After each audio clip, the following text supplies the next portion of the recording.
Hello, everyone. Welcome to today's session.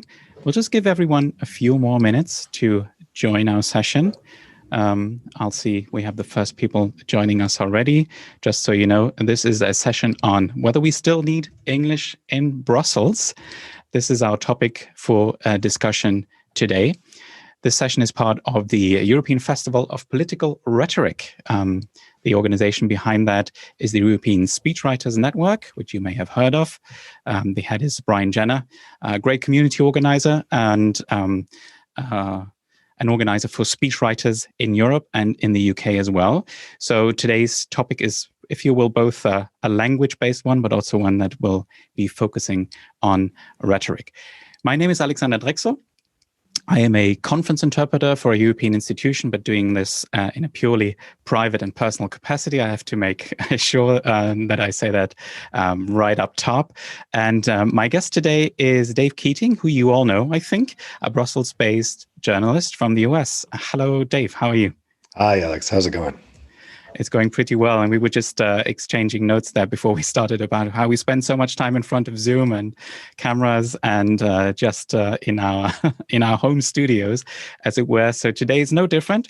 But we thought we pick a slightly different topic, and maybe that's maybe something that's interesting to you and to us as well. So as I said, this is part of the European Festival of Political Rhetoric. If you check their online website, there are more events going on during the month of November. It's not really a replacement for a physical conference, as you all know. It's just not the same thing, but it's still something. And what we have foreseen today, I will explain that before we get started, is an Oxford-style debate. It's maybe a little less strict than a traditional Oxford-style debate, but then again, you know, almost everything that Europe adapts from the UK is changed and maybe turns out a little bit differently than it was in the beginning. So it's about rhetoric, about the how, if you will, but also about our topic today, about English and about languages, the what and the why. We're also trying to keep the session interactive. So some of you have already introduced yourselves. Feel free to do that in the chat. Just a quick note, in Zoom, you'll want to make sure that you change the chat to everyone or panelists and attendees. Otherwise, only Dave and I will be able to see that, and that will be a shame. Also, as you probably know from previous Zoom sessions that you may have been on, there is a Q&A feature in Zoom. Feel free to use that and ask your questions or leave comments, if you will. And you can do that throughout the session. Dave and I will be keeping an eye on the questions, and we'll try to work it into what we are talking about. And of course, also acknowledge your questions. So feel free to ask those. And we'll also try to make some time at the end for a Q&A. And you can also turn on your mic for that if you like. So we're happy to let you do that. Before I give Dave the floor for his opening statement, his introductory statement, I wanted to run a quick poll just to get a feeling of the mood, of the opinions here. And I will start that poll right now. The question is fairly simple. Which of the following statements do you agree with? One being, everybody should just speak English anyway. Why bother with all these languages, and interpretation makes everything more difficult? And the other option is, we need less English and more language diversity. So feel free to let us know your opinion. I see the first opinions coming in. Meanwhile, hello to everyone who's joining us. Sam, Brian, it's good to have you there as well. We have Jakub joining us from Czechia. Zdravím. Yes, hello. And I see a few other familiar names. That's great as well. Just a few more seconds for this initial poll, and then we will get started. And I'm going to share the results right now. I hope you can all see that. So we have a fairly clear result. We need less English and more language diversity. So that we'll ask the same question at the end of this session, just so you know, and we'll see whether anything has changed meanwhile. But now, without further ado, I am going to pass the floor to Dave for the introductory statement. Okay, great. I'll see if I can change any of your minds out there. As you might have guessed, I am arguing the pro-English part of this argument. I'll give the same disclaimer that Alex gave. I am here speaking in a personal capacity, and I am definitely not speaking on behalf of anyone I work for. I also realize I'm an imperfect messenger to be arguing this side of the equation because I am a native English speaker, and it could be perceived that I'm just doing this out of laziness. Even worse, I'm American, so I'm from the country that's whose cultural imperialism is responsible for the reason why we're all speaking English. I'm very aware of that, but I would like to think that if I was German or Italian or Czech, and maybe even if I was French, I would feel the same way, that English is actually a great blessing for the European project and not a curse. I want to start with a story. Shortly after I arrived in Brussels as a journalist in 2010, I was at a press conference by then Commission President Jose Manuel Barroso. I don't remember what it was on. I think it might have been something to do with the European semester. But Barroso started, he gave his whole introductory comments in English and then opened up the floor to questions. And a certain French TV journalist, who I will not name, asked the first question and said, "Mr. Barroso, I have a problem. You gave all your introductory remarks in English, and my viewers don't understand English. Can you please say it again in French?" Now, Barroso had been speaking for about 10 minutes, but he proceeded to do the entire 10-minute speech again in French. Now, I should mention that this press conference was being interpreted into all 23 official EU languages. At the time, I was scandalized by this, and so were the people around me who were not native English speakers, by the way. But it was just so typical. And this is really where I'm coming from with this issue about multilingualism, and it's why I get kind of exercised about this. Because in my mind, when I hear the word multilingualism in this town, I hear a red herring. I hear a red herring that has been used by the French to try to reimpose the French language on people here and try to make French the working language of the European Union. And of course, in decades past, it was. That really started to change starting in the 1990s, I think, with the Scandinavian entries. And then really the coup de grace was in 2004 with the Eastern European accessions. Eastern Europeans, of course, generally don't speak French and do speak English, with the notable exception of Romania. And that really solidified English as the working language here. But the French never seem to give that up.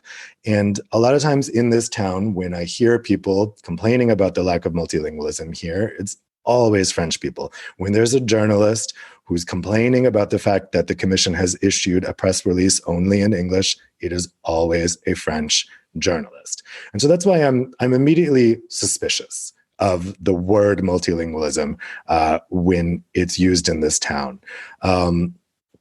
It's not to say that I'm opposed to multilingualism, but I'm opposed to multilingualism for multilingualism's sake. I think multilingualism has a place in the European Union when it's useful and when it's needed.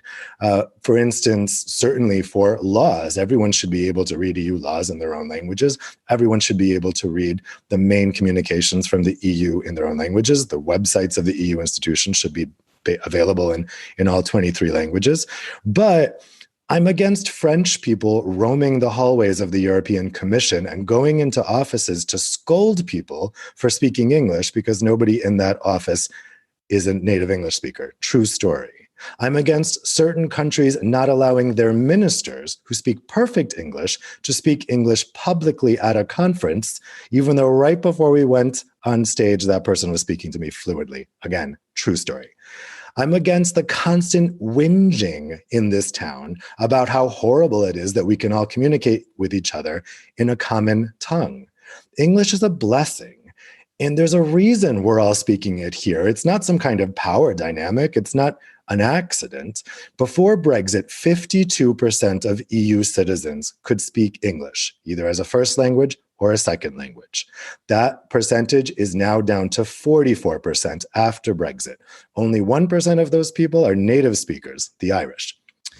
36% of EU citizens can speak German, first or second language, and 29% can speak French. 18% speak Spanish or Italian. That's all according to Eurobarometer.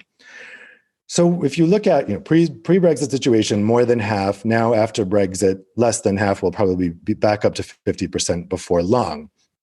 English is no longer a language. It's increasingly just an essential part of a European education if a person wants to succeed on this continent. And English isn't only the lingua franca here, it's the world's lingua franca. You guys might think that Chinese is the most spoken language in the world. It's not. English is. English is spoken by 1.27 billion people compared to Chinese, which is spoken by 1.12 billion people. For English, the majority of that proportion are second language speakers, and for Chinese, the vast, vast majority are first language speakers. So, of course, that makes English by far the more logical language out of those two to pick as a global language. The second global language is Hindi, the third is Spanish, and then French and Arabic are roughly tied. So if you look at those figures, how does it make any sense to use any other language than English as the working language of the EU after Brexit? And I would really ask, how does it make any sense to use French as the working language? Before Brexit, it was the third most spoken language in both categories, first language and second language. So that journalist asking the question in that press conference, you would ask, why didn't a German journalist demand that Barroso repeat it in German? Why didn't every journalist demand it? Why didn't Barroso have to do it in all 23 languages so we could sit there for 3 hours? Why does French get this special privilege when it comes to language? We know the reason. We know because it's history. But I would also point out that back when French was the lingua franca of Europe, it was an elite language. It's not that half of people were speaking French before English became the dominant language. It was just the language spoken by elites, the educated, the ruling class. English is a great equalizer. Everybody is learning it now in school. People speak English across classes. Recently, there was another certain French journalist, I will not name, who was making the argument that English is some kind of elitist language only used in the Brussels bubble. I can tell you I spend plenty of time outside of the Brussels bubble interacting with real people who don't know anything about the European Union, and their English is great. And not just in Sweden and the Netherlands, all over, in Italy and Spain and Poland. So, with Brexit, to wrap up my arguments here, there's no reason why Brexit should mean that we use English less. The predominance of English in the European Union never had anything to do with the British. It had to do with American culture, and we're going to go into that later here. Now, the French always argued that the use of English gave the British an unfair advantage in EU policymaking. If that's the case, they sure as hell didn't take advantage of it, right? I mean, we always know that the English were outplayed here in this town. They never really took advantage of that. I never saw it giving them an advantage. But now they're gone. So now English is a neutral language that really only gives the Irish a leg up, and they're a pretty small country in the European Union. It's now a language that doesn't belong to any member state. Don't forget, Ireland has notified Irish and Malta has notified Maltese. So it's the perfect neutral language. In fact, we should be increasing the use of English in Brussels now that the British are gone, because that argument that it gives a certain country a greater advantage is gone now. And finally, I would just say, another complaint I hear about English, or globish, as certain French journalists call it, is that it's become incomprehensible, that it doesn't make any sense. It makes perfect sense to me. I've lived in this town for 10 years. The type of English I speak here is different than the type of English I speak when I go home. I love Brussels English. I don't think it's some kind of abomination. English doesn't belong to any country anymore. It belongs to the world. It doesn't belong to America. It doesn't belong to the UK. It's now a tool for international communication, bringing cultures together. It's a fantastic thing, and I think we should embrace it. All right. Thank you very much for that. And we're getting good feedback in the chat as well. Great speech. I'm glad an American made it, says Brian. So well done for that introductory remarks. I took quite a few notes, so we'll get back to several of those points. I'm looking forward to it. But first of all, I wanted to give sort of my perspective on the whole story as well. I have to send another disclaimer before we start. Not only am I doing this in a personal capacity, I also have a slight professional bias because, as I said, I'm a conference interpreter. So by default, I think I would be in favor of multilingualism, not only because my job kind of depends on it, but also because I just really love the whole idea of sort of navigating between languages. Let's just say that. I'm a conference interpreter by training. I've never really done anything else in my life except, maybe doing stuff on webinars and things like that. I've worked as a conference interpreter for almost 20 years now. So when people say, let's just do everything in English and call it a day, I say not so fast. But you may say, well, Alex, not so fast. This whole discussion is happening in English and nothing but English. Dave said it himself right now. But I'll try to explain why that kind of demonstrates or illustrates the point that I'm trying to make. Because, and in that point, I'll have to agree with Dave, whether I like it or not, is I think we need less ideology and more pragmatism when it comes to multilingualism. So first of all, there's this argument that is often being made about, everybody speaks English, so if we all speak English, that's enough. I think that's sometimes can be ideology too. I think it's a point that is often made a little bit too easily, too hastily, and that it's often worth taking a closer look at what's happening. I mean, first of all, the word everybody, what does it mean? Are we talking about MEPs over in the European Parliament? Are we talking about experts who work here in the Brussels bubble on a permanent basis, who have been here for years, just like Dave and myself, experts who occasionally come to Brussels for working groups or conferences, for example, at the behest of their member state? Is it an expert in agriculture or maybe an expert in transport and digital technology? I think that would make a difference as well when it comes to English. But I think you will agree with me when I say that the level of English that people have can vary considerably between those different groups of people. It will, of course, be a function of their education, cultural environment, the country they're coming from. Is that, for example, a country that is mostly monolingual, although I would argue there is no such country, and there is no country that is only monolingual. I think those factors will play a very important role. But of course, everybody can also mean, well, the 450 million people who live in the European Union. And for years, that's been one of the favorite topics, Dave, I think you would agree, is the talk about the European public sphere or the European demos and how we need that to move forward with the European Union, and how that's basically the cause of all evil, including Brexit and so on, that we don't have a European public sphere. But I think it's not as easy as saying, well, we have a European public sphere if we'd all just speak English and do everything in English. I think that's a little bit too simple. And then, of course, the EU institutions are criticized a lot, and often rightly so. So it's not always about the language, English in that case. It's often about the lingo. And I think that's something you encounter a lot as well, is the jargon that European officials, including me, I'm afraid, use, sort of the drab and boring officialese that gets thrown out about a lot. And we'll come back to that as well a little bit later. I think that might even be a bigger challenge than the whole question which language we use, although that lingo, of course, often is, well, you could call it Globish or EU English, but okay, we can get into that a little bit later. But then again, the whole argument of saying, well, we need all the languages all the time, that's also ideology. So in that point, I would agree with Dave. And I think it's not true as well, because inside the European Union, the demand for translation and interpretation actually almost always exceeds the supply.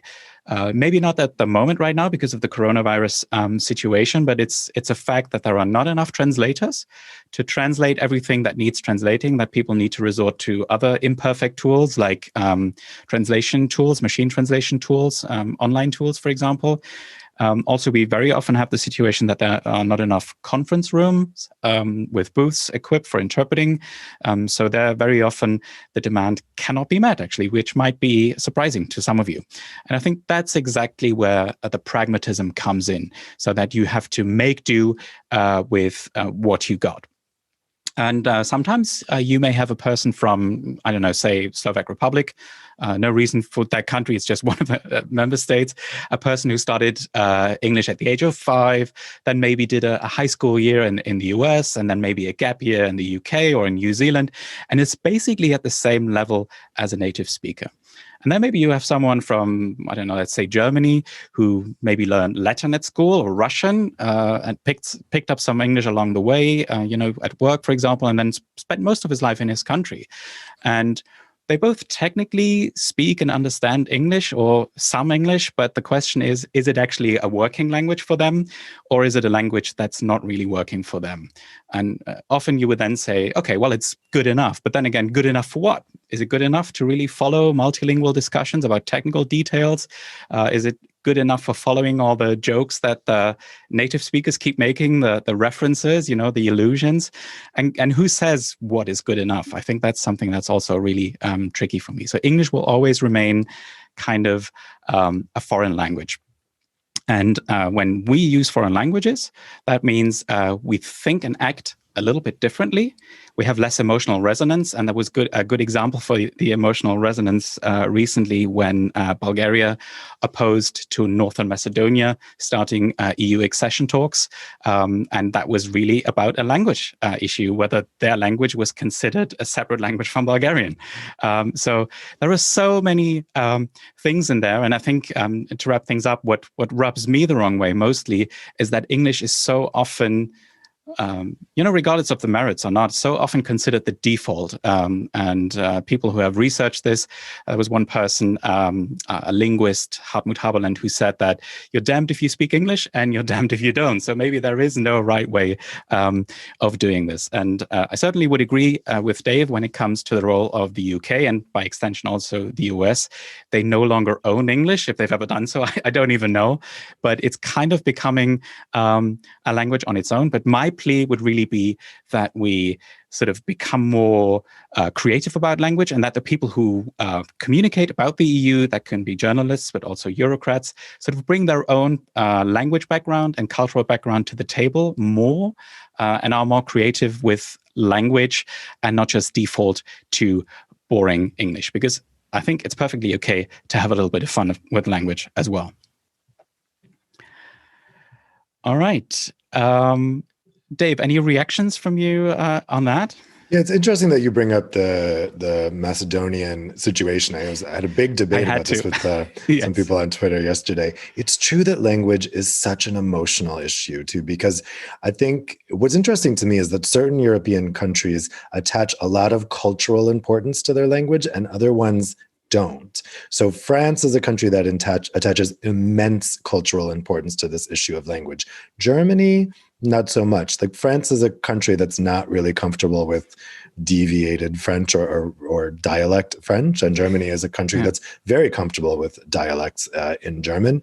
And I lived in Germany for 3 years and did my best to learn German. I got to an intermediate level in the end, but I found that Germans didn't really care if I spoke German or not. When I lived in France, I lived in Paris for a while studying French, and French people really wanted to help me out. They would suffer through my bad French back then, and really because it was so important to them that I learned French. Germans in Berlin, at least, were not so interested in that. And when you look at that Macedonian issue, this question over whether Macedonian is a language or not, the things that Bulgarians and Macedonians were saying to each other on Twitter, it is such an explosive issue. So I understand why people feel strongly about this. And I also understand why it seems unfair. It is unfair in a way. It's unfair that I can rock up in Brussels and skate by with my native language. And I'm totally aware that I've been afforded opportunities in this town that someone who's not a native speaker wouldn't be afforded. But to that, I can only say, it's going to be one language that we use as our main communication tool. So in any event, that language is going to belong to someone or some culture. We're not going to be using Esperanto in Brussels. And so at the end of the day, there's going to be some people who, by accident, were born in a country that uses their common tongue and others that don't. But that's just how it's got to go. Yeah, I tend to agree with that. And as Anna wrote in the chat, is that language has two functions. So it's actually very much an expression of identity. I think that's sort of what you said about the French, and it can be said about other countries and nations as well, obviously.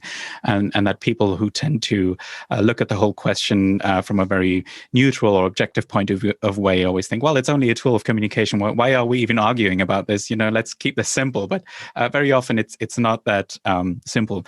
And I've certainly made same experience like you, is that it's not only the Germans who are very happy to speak English with foreigners or English-speaking folk.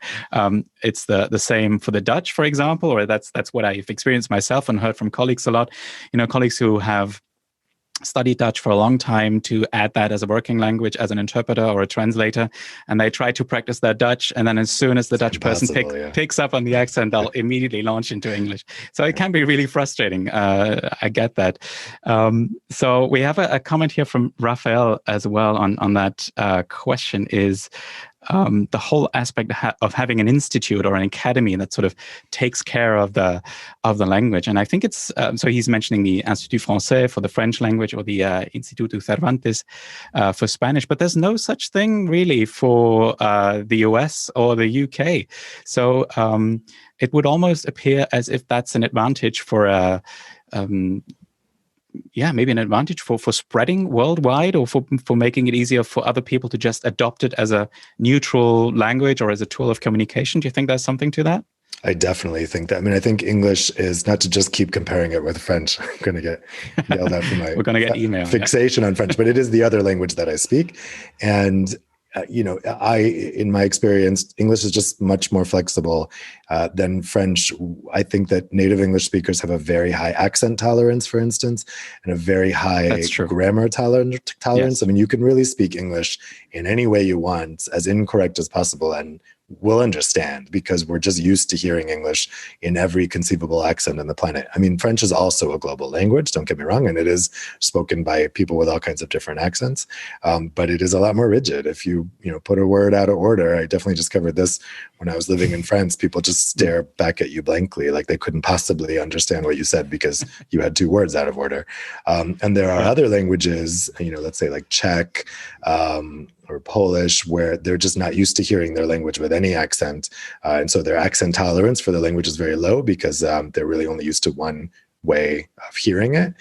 So I think that all of that makes a big difference into how flexible the language is and how suited it is to being used between different cultures. Mm-hmm. So when you say that English is kind of the great equalizer, very interesting phrase, by the way. Some people, I think, would argue, well, is that it's sort of the lowest common denominator, I guess, and it's sort of equalizing down to this very simplified English, and you can call it Globish if you like. Do you think that's true, and do you think it's a problem or not? It's an argument that I hear a lot here by people who are opposed to the use of English in this town, that, like, let's say you have a group of people, none of them are native speakers, and they're all speaking in English with each other, a very common thing here in Brussels, that the level of their conversation is kind of being debased by everyone speaking not in their native language. I just don't think that's true. That's just not true in my experience. There are, lots of situations. I mean, every day I'm in a situation where I'm speaking to non-native speakers. Most of the people I speak to are non-native speakers. I don't think our conversations are dumb. I think we have very good, intelligent conversations, and the people I know here are perfectly capable of holding intelligent conversations in English. It's true that, as you were mentioning, that 44% now after Brexit, that 44% of EU citizens who can speak English, it's not saying that all of them can speak English well. And it may be that they have a level of English that's okay for traveling, for ordering at a restaurant, that can get them by, but that they don't really have work English. And that's true. I mean, I know a lot of people like that who we can have casual conversations in English, but they would struggle to have a kind of a very deep conversation in English or to work in English. But I think that's all a question of necessity, because I think that anyone who comes here to Brussels to work as what have you, a lobbyist, a journalist, a civil servant, an MEP, their level of English will always improve because they're using it every day. And I don't agree with the idea that because they're learning it from non-native speakers, they're learning like a bad English that, that we as native speakers would sneer at. It's just not true. I mean, it's people's level of English improves immensely in this town by speaking to non-native speakers. And it is a kind of unique form of English, but that doesn't make it bad. I think it's perfectly lovely. I'm glad you see it that way, actually, because there's lots of people who, as we just said, have a very different perception of that, a very different idea of that, and there are some discussions also in certainly linguistic circles about whether this whole concept of the native speaker makes sense. I mean, it's a thing, obviously. Some people just grow up with a language; that's a fact of life. But I think the discussion is more around whether that's necessarily a superior form of English or whatever language it may be, or whether it's just one of the many varieties that exist. And unfortunately, even if there's no institute, governing the use of English necessarily, there are certainly a lot of people, and you could call them sticklers, who like to scold people on social media about using or not using an Oxford comma and stuff like that. So that's, I mean, these people are just annoying. It's just they're. Yeah, I know people like this. I've worked with people like this. It's just dumb. I mean, English is such a flexible language. It's great that it's flexible. Why would you introduce this rigidity for no reason? And these people are really in the minority. Like, I've met very few people like this in my life. They're just very vocal, Yeah. They're very vocal. Yeah, that's true. I wanted to get into the question a little bit of how we actually got here. Why is English such a big language? I think that's what John Water calls them. A linguist is John McWhorter, a big language. And I think there's sort of two streams there, and you've alluded to one in your introductory statement. I think is certainly, first of all, the UK plays a big role.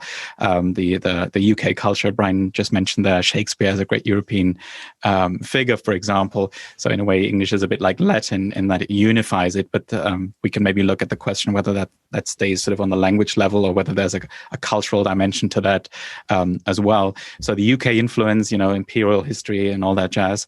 And then, of course, as you said, again, the role of the US, which was certainly an economic one, with the Marshall Plan and everything after the Second World War, and maybe even before to some extent.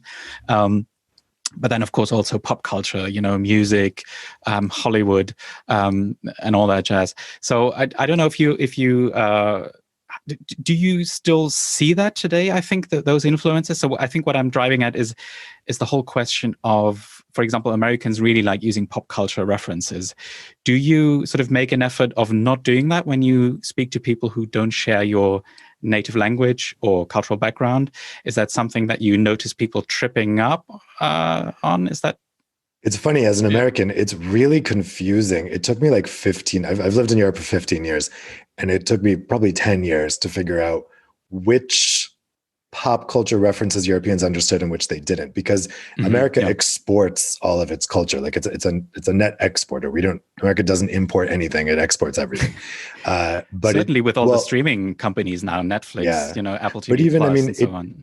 So I should take that back. It doesn't export everything. And so it took me a while to realize what were the things that it doesn't export. It doesn't export daytime TV. So I met people in Europe who didn't know who Oprah was, which confused me. Oh, right. I realized the famous news anchors. We don't really have famous news anchors anymore, but back, when I first moved here, we still had Jake Tapper. He's quite famous, for example. There's several. Yeah, but I like a Peter Jennings type thing, like the nightly news anchors. That over the years I've realized, of course, they don't know who that is. They wouldn't be watching nightly news anchors. Saturday Night Live was another thing, which I think people who pay attention to U.S. politics now watch it, mostly the political sketches, but it's not something that was on here in Europe. And it's such a huge part of American pop culture that I had to learn after a while. Saturday Night Live references don't work. Daytime TV hosts, this type of thing. But of course, most movies, I mean, it's kind of sad because in a way we don't really have our own culture because we export everything. So it took a while for me to learn the things that were uniquely ours. Because I think in the same way that English has been kind of given over to the world, I think that American culture has also been exported to the world, which I'm always jealous of. Or maybe re-exported in a way. Maybe re-exported in a way. I mean, I'm always jealous of when people can say, oh, in my country, we have this famous movie star. And even British people can do that to an extent. I mean, there's so much of British television that no one outside the UK knows. I can't really do that. I kind of discovered over the years which are the things I can say, well, in my country, we have this famous person that you surely have never heard of. But it's like rare. I mean, so in a way, it's kind of, it's sad. It makes you feel like you don't have any unique culture of your own.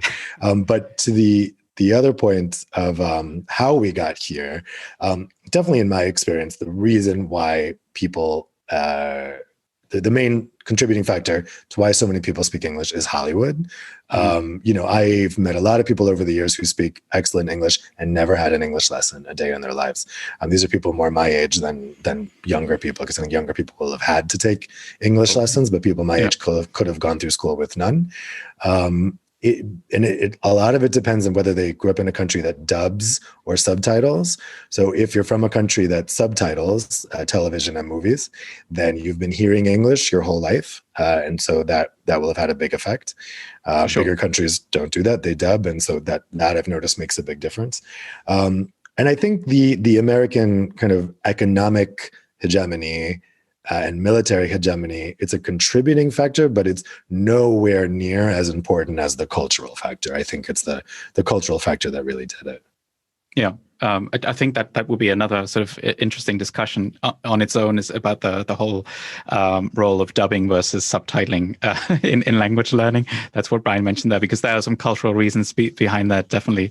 So in Europe, Germany and Italy are still the big dubbing countries, and France as well, but for slightly different reasons. Anyway, but I should point out, of course, that all these references, I mean, that's something that interpreters and translators spend a lot of time, learning about, and spending time in that country to know what that means, and to be able to transport that into their target language. So in a way, that always used to be kind of not a unique selling point, but something that we would really pride ourselves in, and we still do. But it's of course right that, due to these exports, as you call them, TV shows from, Netflix and other services, and YouTube, of course, now have a much wider audience. And it's true that, for example, in Germany, a lot of Germans will watch these shows not dubbed, but they'll watch them in the English original, maybe with subtitles. But before Netflix, they didn't have that option. I mean, the German broadcaster is always dubbed before then. Yeah. So I think, in a way, that opens it up to a lot more people now, which is going to be, I think, interesting to see how that pans out. But definitely would agree there with you. When it comes to, it's always said that the UK English and US English are sort of two countries separated by a common language. Is it maybe true that sometimes you're having a harder time understanding someone from the UK than somebody who speaks English as a foreign language, or is that not a thing? No, it's not a thing. I mean, I lived in the UK for 3 years before I moved here, so I definitely became. What's the word? Immersed in British English, but it's not. I mean, the differences are so minor when you compare the differences between Bavarian and Swabian. Even, I mean, it's they're not dialects; they're just different words. The interesting thing is British people know all of our words, but we don't know their words. So when I was living in the UK, I could freely say, elevator, trunk, whatever.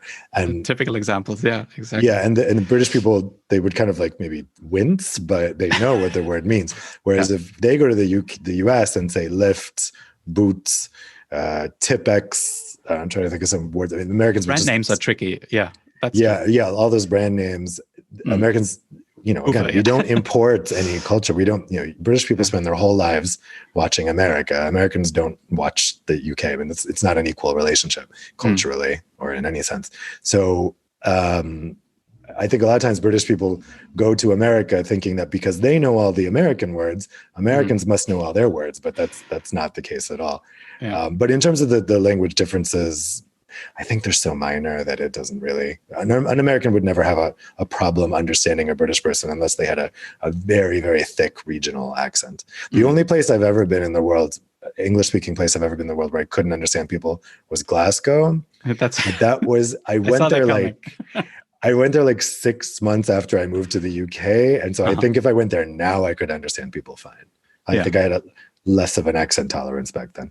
Yeah, well, it just takes some practice and some getting used to, definitely. I think one thing that's difficult as well for non-native speakers, certainly, and where as an interpreter you can sort of really shine, is when it comes to sports references, right? And I think that's certainly very distinct between the UK and the US. So you'd have whereas you would have a sticky wicket, for example, from cricket. An American would maybe have a baseball reference, like throwing somebody a curveball or something like that. Is that something like in your work as a journalist, for example? Is that something you try to avoid? Does it sometimes just come out like that because it's just so ingrained, or is that something you've just lost over time? It's really weird because I've noticed over the years that Europeans are always using these terms from American sports that nobody plays here. And I've noticed that like Politico has no shame about just constantly using American sports language, just assuming that Europeans know it. And the thing is, I actually think they do, because they hear it so often that you at least know it's an expression. So you might not know what the specific thing that they're alluding to in that sport is. I mean, I'm not a big sports fan. I barely know what some of these things are actually referencing when they're talking about the actual playing of the sport, but you know, like the meaning of the phrase. I think a lot of Europeans use these phrases also not realizing that they come from American sports. Like, using Politico example, playbook. I mean, I think most Europeans don't know that the sports origin of that word. So it's, I generally don't shy away from using them because I also don't know the sports connection with them. So I think it's just kind of slipped into common usage. Yeah, I think that's probably accurate. I love the point that Sam was making there in the chat. Is they said that English is what gives a lot of people the possibility to have a European multicultural experience. So kind of the auberge espagnol thing, I guess. As a Swiss citizen, French native speaker, without English, I wouldn't have been able to work in European countries the way before spending years learning each language. Is that something that you sort of experienced yourself? I have a different experience, but then again, I'm professionally biased because I spend time abroad to learn that language. So I was trying to avoid speaking English in, I don't know, France, for example. But do you think it sounds true to me, certainly? I think so. I mean, I think as I was mentioning in the beginning, English has become like an essential tool if somebody wants to succeed, certainly in international business.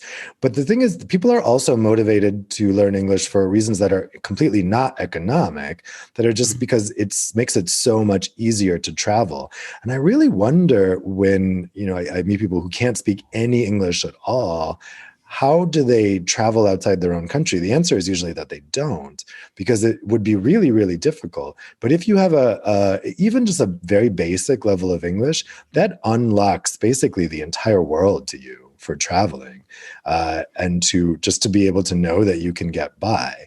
If your English is very basic, it can be a little nerve-wracking to be in a foreign country and have to rely on this language that you don't know. But it really is a key to unlock other cultures and traveling and things that have nothing to do with economic success. It enables travel where travel otherwise might not be possible. Yeah, that's true. Although I know a few people who don't really care. They'll just go anyway because they're interested. And just speak louder. Yeah. No, I think that's a very specific. No, I'm not going to say that. No, but they'll use like one of these pointing dictionaries or maybe a few phrases from their smartphone, and they're fine. I'm not. I really need to learn a certain level of the language before I go there. So that would be important to me. But great point there on the whole sort of European experience. We have a question here from the Q&A from Rafael. If Dave attributes the predominance of English to US cultural influence, how will the predominance of English in the EU change as Spanish grows in the US? That's a very different but a very interesting question. I don't know if you want to. It is super interesting because it's weird coming from a country where Spanish is so important and of such growing importance and such a topic of conversation. And, I grew up outside New York City, and I'm just very used to hearing, like on the subway, this announcement in English and announcement in Spanish. I think sometimes Europeans who are visiting America mistake that for meaning that all Americans can speak Spanish, or that we as non-Spanish speakers learn Spanish. Like, we don't. Like, it's for them only. It's not no one else is making an effort, unfortunately. But then here, Spanish is, I just gave the figures for that. So English, German, French, Italian. Third or fourth, probably. Fifth. Yeah, I think fifth. I think it's somewhere along with Polish, actually. So it's not a terribly important European language. It's not one of the main ones. So it's interesting to be here, but also Spanish music, as you reference and culture is having such a renaissance. It's always been a very Spanish culture, Spanish speaking culture has always been very strong globally. Yeah. But I think especially right now it's having such a renaissance, and you're seeing, reggaeton being so popular, particularly in Southern European countries. In Italy, which is the other European country I know best, it's on the radio constantly. I mean, Italian is obviously very close to Spanish, but even all of the pop stars in Italy are now doing duets with Spanish speakers constantly. Really? Like every Italian song now has to be done Awesome. again in Spanish or with a Spanish tie-up. It's increasing here, but of course the importance of Spanish, I think, in Europe will never be as high as it is in the US, just because of geography. It's interesting. Yeah, it's so much smaller around here. That's definitely true. Very different kind of perspective, but one that I think fits nicely with our topic is English being used as a tool by political leaders. So that this comes from Brian, who argues that von der Leyen has very good English, as we all know, as does Christine Lagarde, and of course Franz Timmermans, the sort of poster boy of multilingualism among sort of leading politicians in the EU.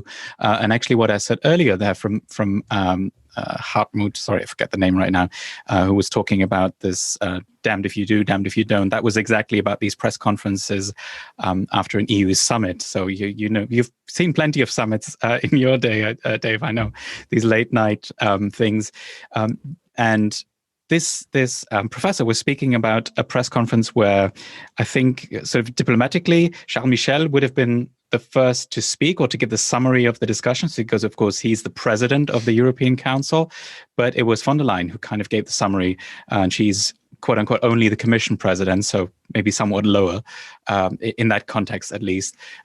Do you see that happening? I mean, a lot of people really like Timmermans. It's because he speaks so many languages. Also, he's, I think, a very popular politician, all in all. Do you think that's something that sort of gives an advantage to those who speak better English, who I think Brian mentions YouTube here, and I think it can be extended to social media, sort of short sound bites. Do you think that's something that just plays better or just has more impact? I think it does, but only when it comes to communication. I think von der Leyen is now viewed as the EU's communicator in chief. She's very good at that role. She's very good at giving speeches. She's very good in these video messages. She puts out so many per day. I mean, she's just full of energy. I don't know where she gets it.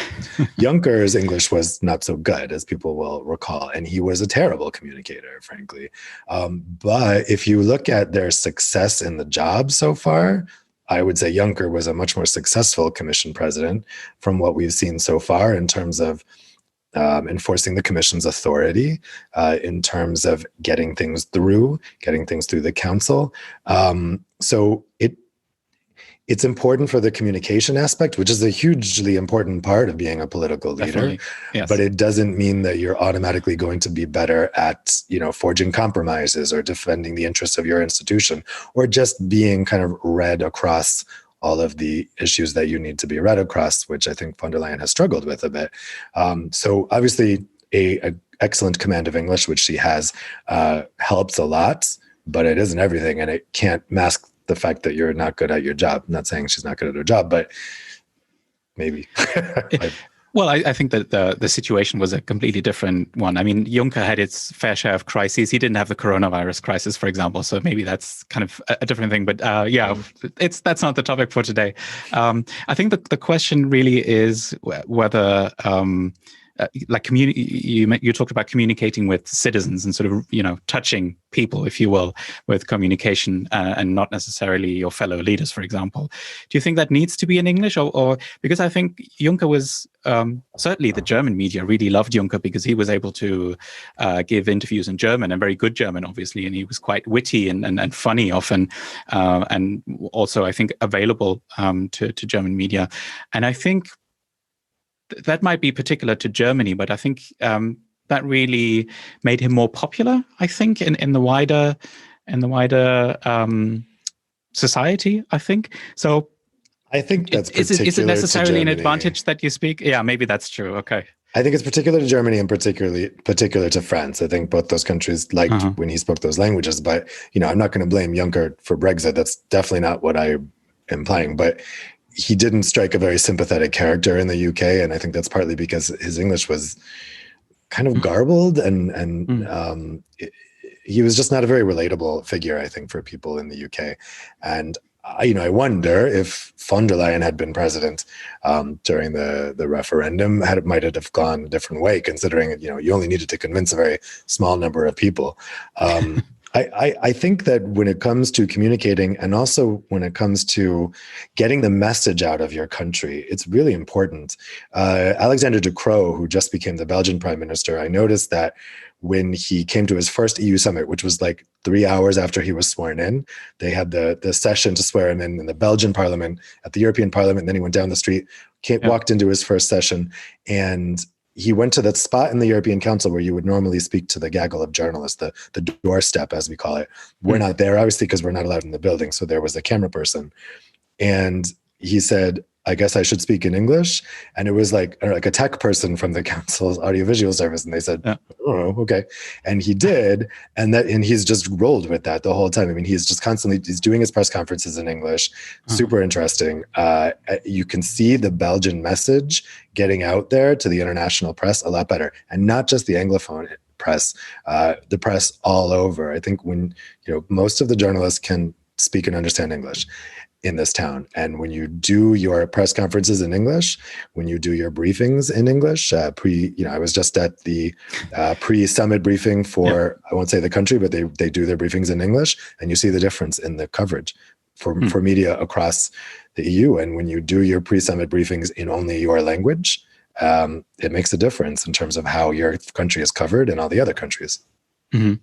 Yeah, definitely true. It's interesting that you mentioned Brexit as well. It's just a topic that comes up in so many contexts, and a few people bring it up on the chat as well. That the Brexit debate was a tricky one because it was not only about language; it was also about whether the Commission should get involved at all. I think that David Cameron back in the day said, please don't. And then we didn't. And afterwards, people said, why didn't you? And said, well, because you told us to. So it's kind of a catch-22 there, another reference. So yeah, language is just one part of it, is I think what I'm saying. And then Katie and Raphael mentioned the role of the UK tabloids. And that's something else that I wanted to get to, is that not only did they play a key role in Brexit, as we all know, the UK tabloids, and how they portrayed Juncker, for example, not just when it came to language, of course, no need to rehash that. But you also said that how the UK tabloids, or the UK media, I have to say, the UK media in general, portray the European Union, what works, what doesn't work, informs what the world thinks about the European Union because it is published in English. And I think that's sort of an extension of the point you just made there about European politicians getting the word out in the UK. That kind of extends worldwide, I guess. And you said specifically, I think, it might have been Wolfgang Blau who made that argument that it's not enough to just have articles translated that appear in Der Spiegel or Le Monde, for example. You need to have a dedicated team. And I find that interesting because, of course, what's important for translators as well is you don't just translate the words, you try to get the message across. So I'm wondering, why do you, or why does Wolfgang Blau think that a dedicated team or dedicated newsroom even is needed to sort of shape, if you will, English language journalism about the EU for the world, not just inside the European Union? Yeah, it was actually a Twitter thread from Wolfgang that I reposted saying I agree with everything he said. I think that it's important. I think it's, as an American, I do get frustrated because when I go home, you can definitely see that Americans' impressions of the European Union are shaped by the British press, and sometimes like the bad British press. So, I mean, there's the FT. Okay, it's a British publication, but it fancies itself an international publication, right? The Guardian is British, but also kind of fancies itself an international publication. But it's true that a lot of Americans are getting their news about the EU from the Daily Mail, the Express. I mean, I've had so many Americans because they're strong on social media as well. I mean, Daily Mail is the most read website in the world or something, right? Yeah. And and I'll have people don't know what the Express is in America. I mean, you say the Express in the UK, everyone knows what that is. I mean, yes, most people I know would call that a fascist rag, kind of thing. Depends on who you ask, but yeah, good point. Yeah, but Americans, it's just a website to them, right? And so sometimes I've had like very intelligent Americans email me or message me with a link to an Express article and say, "Oh wow, did you hear about what the EU is doing?" And I have to say, no, like there's 0% basis in fact of anything on that website. But then I think what Wolfgang was actually talking about was more the FT type thing, and that's where the world is getting their news about the EU. And is it a problem that the FT is based in the UK? I think the FT is a very serious publication, and it doesn't any publication, no matter where it's based, is going to have the biases of geographically where it is and the people who work there. So I think it would make a difference to have English language dedicated publications from the big European publications that can afford to finance it. I think we have seen that from Axel Springer with the tie-up with Politico, although. Yes. I think it's a shame that Axel Springer couldn't just do that itself, because it is still an American media outlet. Yes. But I think that's a good example. I mean, there's a reason why Politico is only in English. I think that, and Axel Springer has a ton of money, and they could have put more money into that. And there are lots of other media companies in Europe that could do that as well. But it's tough. But the important thing to stress is it's not that whole editorial staff would have to be native English speakers. If you look at Politico staff now, it's mostly non-native speakers, actually, whose English is very well, and they can write very well in English. That wasn't the case when they started, but it is the case now. So it doesn't have to be that because you're doing an English language dedicated part of your site, that it's then going to be, well, what's the point? Because all the reporters are British and American. That actually doesn't have to be the case. Non-native speakers are perfectly capable of writing in English. Yeah. It's bad news for translators, but I think good news for that kind of journalism that people are looking for. Right. I think as a last topic, I wanted to get into something a little bit more lighthearted, but I know that you're very passionate about, which is the Eurovision Song Contest. And I know at least one person among the participants is a big fan of the ESC as well, which of course is also, I think that's probably one of the cases, and I think that's often said, well, we already have some kind of a European public sphere, at least the people who enjoy that kind of thing. I think there's very much sort of a pan-European feeling, I think, in the appreciation of the phenomenon that is the Eurovision Song Contest. Of course, there are the allegiances of, as to who should win and that kind of thing. But you told me actually before we started about a fairly significant change in terms of the role of languages in the Eurovision Song Contest, because these days it's pretty much all English, I think, but it wasn't mostly always that way, there's the usual suspects that always do it in their own language. So Italy, France, Spain, Portugal. And then every year you'll get a smattering of countries that decide that particular year to do something in their language. But it's always, I'd say about, certainly less than a third, probably more like 20%. I hear a lot of people, hark back to the days of, Eurovision was so much better when everyone wasn't singing in English. I think what they don't realize, though, is that wasn't a choice. It was actually part of the rules until 1999. There was a brief period in the 70s where they relaxed the rule. That's where we got ABBA with Waterloo. It's where we got a lot of great songs. But from 1978 to 1999, it was the rule that you had to sing in your native language, the official language of your country. And the only reason that it was France that was mostly opposing this, there were others, but the only reason that all the members of the European Broadcasting Union were convinced to end this rule is because the UK and Ireland between them won something like 5 or 6 years in a row, bar one, with a completely instrumental song from Norway. And the thought was like, if we keep having this, people are obviously voting for the songs that are in English. And Sweden was particularly mad about this. 1993 winner, I think, Stormvind, was like a really good song, but it had to be in Swedish. And Carola, the singer, didn't want to sing it in Swedish. And they were being made to sing in a language that Swedes themselves admit is not a very musical language. And so people... that's controversial. Well, I don't know if there's any Swedes out there. I'm saying this is what I've heard from my Swedish friends. I think it's a lovely language. Sure. Okay. But yeah, it's people wanted to sing in English and they were being forbidden to. So, and as soon as they opened the rule, everyone was singing in English like from day one. So it's I think it's nice when a country, there's only been 2 winners since then that have won with not in English, Serbia with Molitva and Portugal with Amor Pelos Dos. I'm saying Yeah, that right. that was just mentioned in the chat as well. Yeah. And those, so basically the bar is higher. I'd say like you can win Eurovision with a song that's not in English, but it has to be a great song. And it has to be a song that people don't need to know the lyrics to feel something about it. And that was definitely true with those 2 songs.